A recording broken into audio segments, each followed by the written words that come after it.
think the most exciting Piston game this year, the Pistons defeat the Brooklyn Nets 113-109. They advanced to 3-4. The Nets dropped to 2-4.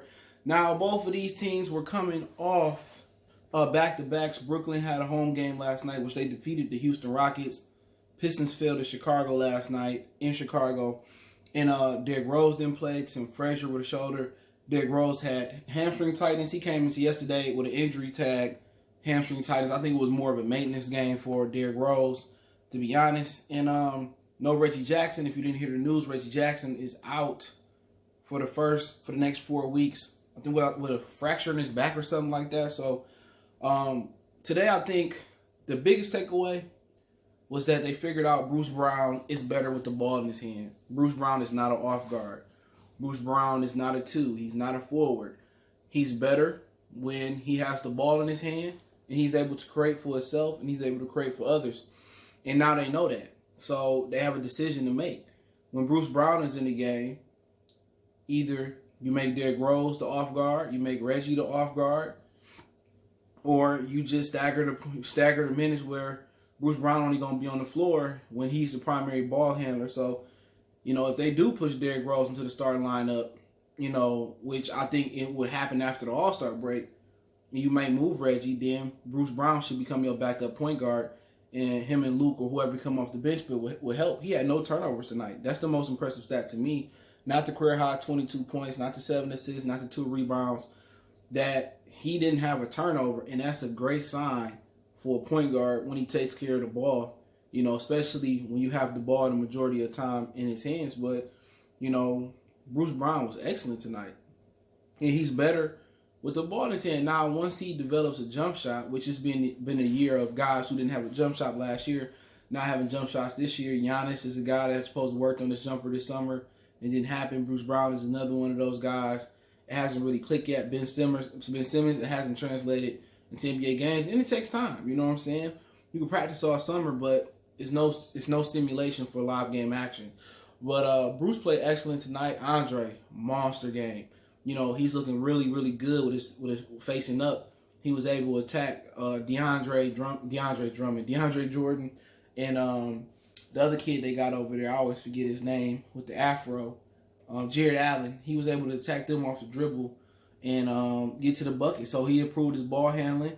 He rebounded at a clock clip. He's scoring the ball a lot better around the basket this season. And, he's averaging a lot of what they say, 18 rebounds a game or 14, whatever it is. And the next best rebounder is 4 points a game. So you see where they need Blake Griffin at in a lot of different spots. And Reggie Jackson is a big guard who can rebound the ball well. So Blake Griffin is not only mishandling the ball, scoring the ball, but Blake Griffin is rebounding the ball. Blake is a guy that can get you 8 to 10 rebounds a night. And that's being missed. But, let's talk about the Brooklyn stat line real quick.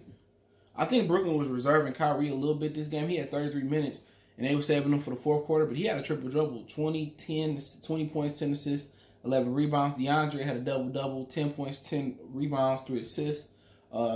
Tyrese Prince, I like his game a lot. He was 20 points, 1 assist, 1 rebound. Joe Harris, 18 points, 2 assists, 2 rebounds.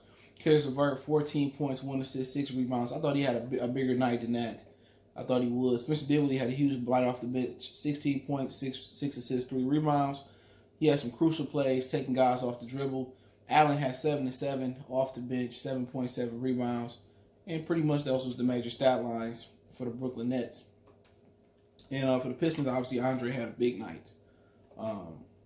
He had 25 points on 20 rebounds, 6 assists, almost had a triple-double, 39 minutes played. Bruce Brown played 40 minutes. It was a team high.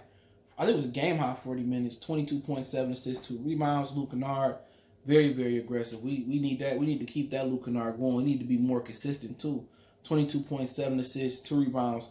Hit some big shots down the stretch. He had the right-handed floater that was super dope, and he left-handed, by the way. That's why I say right-handed floater. Markieff Morris, 13 points, 2 assists, 4 rebounds. Tony Snell, 10 points, 4 rebounds. Langston Galloway hit some big shots, 12 points, 1 assist, 3 rebounds. Sivi got in. He had hit that 1-3 from the top straight away, 1 assist, 1 rebound. He played only 15 minutes. Don Maker, 4 points, 4 rebounds. And Christian Woods didn't really record a stat at all. He only played 7 minutes tonight. They opted to go with Thon Maker, excuse me. But the game was really good, man. The Pistons was down 14 at one point. And it was entertaining. You know it's entertaining when I don't switch the TV and go back and forth. I'm a channel surfer. I like to watch 2 or 3 things at once. But Drummond played like a superstar tonight. You know what I'm saying? You know, he played with a lot of passion, a lot of grit. And that's one thing I've been noticed about him this year. He playing with a high motor, a consistent high motor. He playing tougher than he has. And he playing like a leader. You know, if he can keep that quality or caliber of play up, you know, when Blake come back, this team can be dangerous in the East. And, you know, once again, we have a problem defending on the perimeter. You know, Spencer Dinwiddie, he did great. You know, Joe Harris, Tyrese Prince, Kyrie, Irving. You know, a lot of their guards was able to penetrate a lot. And the Pistons got off to a hot start, you know what I'm saying?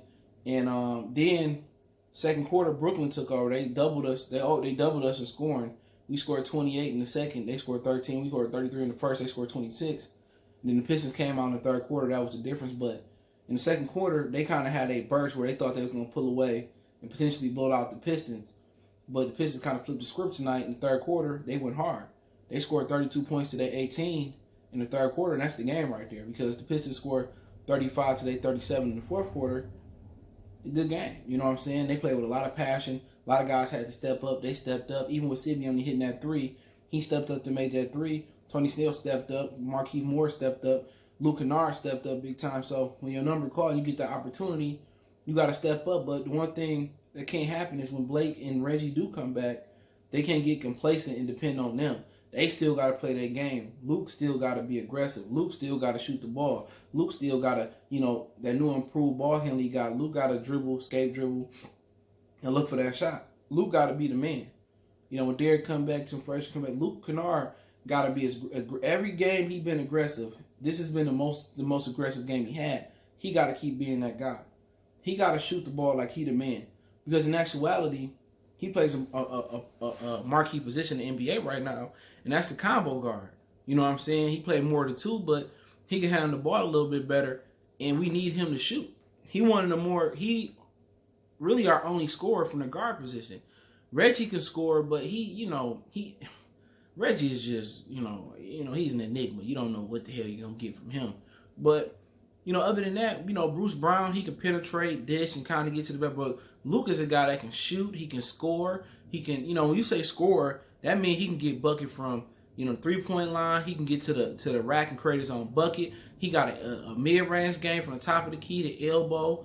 You know what I'm saying? You can run him off screen. Luke Kennard can score every way imaginable offensively in the NBA. And that's the beautiful thing. He got the floater. He just got to trust and believe in himself.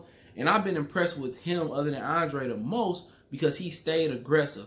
And if he continues to stay aggressive, when Blake come back, I think, and Derrick Rose going to be Derrick Rose, and Reggie just can get him a little bit, or they can trade something for Reggie, the Pistons going to be a sleeper because I don't really see a clear victor in the East. But Brooklyn, kind of disappointing 2-4 to me. I thought DeAndre Jordan would get him more of a boost. Right now, it's hard for him or Allen to really get comfortable because their coach is rotating them. So he got to figure out a rotation where he can get the most out of both Allen and DeAndre Jordan. But, kind of like Kyrie was taking the night off. He was playing easy. He wasn't looking to shoot the ball a lot. At least at points in this game. He took a break. I think it was the third or fourth quarter. He took a little long break. But, he made some shots when it mattered.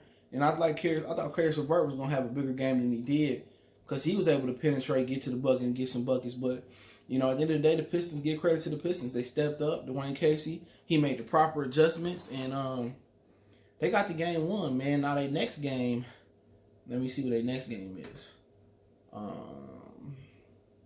I know we're going to play Indiana again. We just seen them too much already. Hold on. See if we get this going here.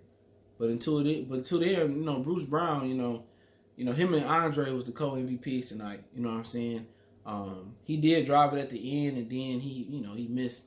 He got blocked by DeAndre Jordan. But it's Monday. We in Washington, and then Wednesday we come back versus the Knicks, RJ Barrett and them.